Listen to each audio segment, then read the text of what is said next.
అధిక బరువు అనేక సమస్యలకు కారణం. సాహితీ యోగా ఆన్లైన్ క్లాసులో జాయిన్ అవ్వండి. నమస్తే, నేను విజయ్. ఏపీ ప్రభుత్వం ఇప్పుడు తాజాగా మరొక సంచలనమైనటువంటి నిర్ణయం తీసుకుంది. ముఖ్యమంత్రి చంద్రబాబు నాయుడు ఆయన ఒక ప్రకటన కూడా చేశారు. అంటే ఇక మీదట ఆంధ్రప్రదేశ్లో జరగబోతున్నటువంటి స్థానిక సంస్థ ఎన్నికల్లో పోటీ చేసేటువంటి అభ్యర్థులు ఖచ్చితంగా ఇద్దరు కంటే కనీసం ఇద్దరు పిల్లల్ని కలిగి ఉండాలి, ఇద్దరు సంతానాన్ని కలిగి ఉండాలి. అంతకు మించి ఉన్నా కూడా ఎలాంటి ఇబ్బంది లేదు. సో అక్కడ అభ్యర్థులు అర్హత ఏంటి అంటే ఖచ్చితంగా పోటీ చేసేటువంటి అభ్యర్థులకు ఇద్దరు సంతానం ఖచ్చితంగా అనేది కనీసంగా ఉండాలి అనేటువంటి ఒక నిర్ణయాన్ని అయితే చంద్రబాబు నాయుడు ప్రభుత్వం తీసుకోబోతుంది. దీనికి సంబంధించి మీడియా సమావేశంలో కూడా ఆయన ఒక ప్రకటన కూడా చేశారు. గతంలో ఇదే ఆంధ్రప్రదేశ్లో ఒక నిర్ణయాన్ని అప్పటి ప్రభుత్వం తీసుకుంది. ఏ నిర్ణయం అంటే కనీసం అంటే ఇద్దరు కంటే ఎక్కువ సంతానం కలిగి ఉంటే, ఇద్దరు కంటే తక్కువ ఉంటే అర్హులు, ఇద్దరు ఉన్నా కూడా అర్హులు.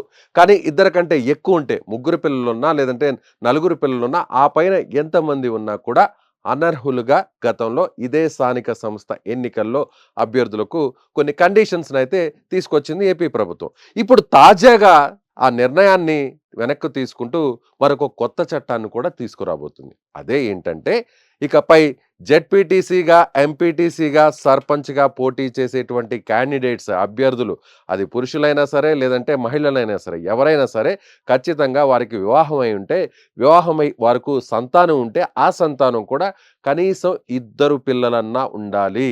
ఇద్దరు కంటే ఇంకా ఎక్కువ ఉన్నా కూడా ఇకపైన ఎలాంటి ఇబ్బంది ఉండదు.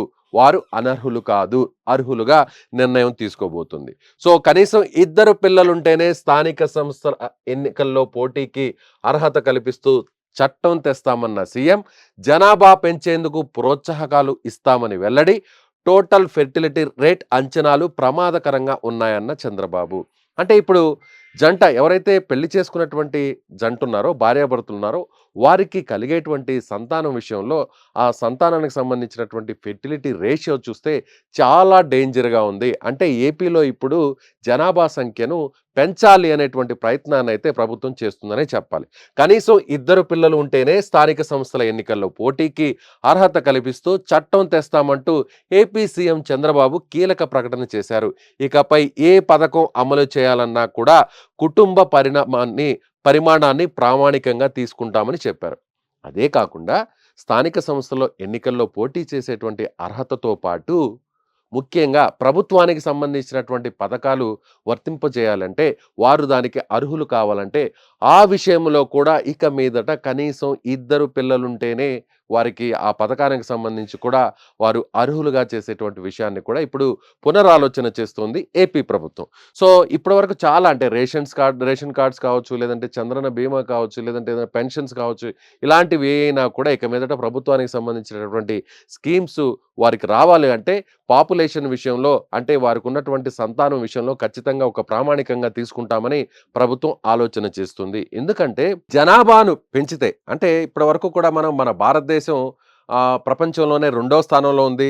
అదేవిధంగా మన రాష్ట్రంలో కూడా జనాభా పెరుగుదల విపరీతంగా ఉంది. కాబట్టి అప్పుడున్నటువంటి అంటే 1990 నాటి టైంలో ఆ నిర్ణయాన్ని తీసుకొచ్చింది. అంటే ఒకరైతే ముద్దు, ఇద్దరైతే హద్దు, ఇద్దరు పిల్లలైతే హద్దు అనేటువంటి ఒక నినాదాన్ని అప్పుడు ఏపీ ప్రభుత్వం తీసుకొచ్చింది. అంటే జనాభా ఎక్కువగా పెరిగిపోతుంది, వారికి అవసరమైనటువంటి పథకాలు కావచ్చు, లేదంటే వారికి అవసరమైనటువంటి ఇతర అవసరాలు కావచ్చు, ఆ స్థాయిలో ప్రభుత్వం అందించాలంటే ఇబ్బంది. కాబట్టి దేశ జనాభా కూడా విపరీతంగా పెరిగిపోతుంది, దాన్ని కొంతవరకు తగ్గించాలనేటువంటి నిర్ణయంతో ప్రభుత్వాలు అప్పుడు నిర్ణయం తీసుకున్నాయి. కానీ ఇప్పుడు జనాభా రేషియో విపరీతంగా పడిపోతుంది కాబట్టి మరొక నిర్ణయాన్ని తీసుకురాబోతుంది ప్రభుత్వం. అదే ఏంటంటే ఈ క్రమంలో ఇద్దరు కంటే ఎక్కువ మంది పిల్లలుంటే ఎన్నికల్లో పోటీకి అనర్హులను చేస్తూ తెచ్చిన చట్టానికి ప్రభుత్వం సవరణ చేయనుంది. గతంలో మనం చెప్పుకున్నాం కదా, ఇద్దరు కంటే ఎక్కువ ఉంటే వారు అర్హులుగా కాకుండా అనర్హులని చేసింది.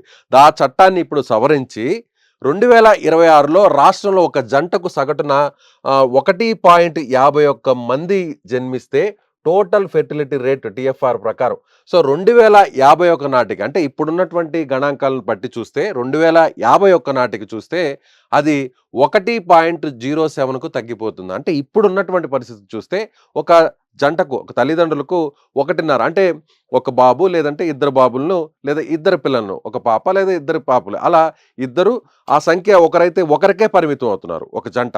అలా చూసినట్లయితే ప్రస్తుతం ఉన్నటువంటి గణాంకాలను చూస్తే కేవలం 1.5 మాత్రమే రేషియో ఉంది. ఇదే కానీ మళ్ళీ రిపీట్ అయితే 2051 నాటికి కేవలం 1% అంటే ఒక జంట ఒక పిల్లల్ని ఒక సంతానాన్ని మాత్రమే జన్మించేటువంటి పరిస్థితికి వెళ్ళబోతుంది. ఇక ఇద్దరు వద్దు అనేటువంటి నిర్ణయానికి వచ్చేస్తారు. కాబట్టి జనాభా అనేది పూర్తిగా పడిపోతుంది. జనాభా పెరుగుదల అనేది ప్రభుత్వం ఆలోచన చేస్తుంది. సో అందుకనే ఇది చాలా ప్రమాదకరమనే ప్రభుత్వం భావిస్తుంది.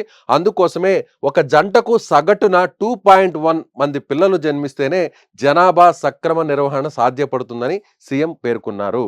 అంటే ఇద్దరు అంతకంటే ఎక్కువ ఉండొచ్చు, కానీ ఖచ్చితంగా ఇద్దరు పిల్లలు అనేది ఉండాలి అనేది ఇప్పుడు ప్రభుత్వం చెబుతున్నటువంటి మాట. సో మీరేమనుకుంటున్నారు? ప్రభుత్వం తీసుకుంటున్నటువంటి ఈ నిర్ణయం మీద మీ అభిప్రాయం ఏంటో కామెంట్ చేయండి. సుమన్ టీవీలో మీ పర్సనల్ అండ్ బిజినెస్ ప్రమోషన్స్ కోసం కింది నెంబర్కి కాంటాక్ట్ చేయండి.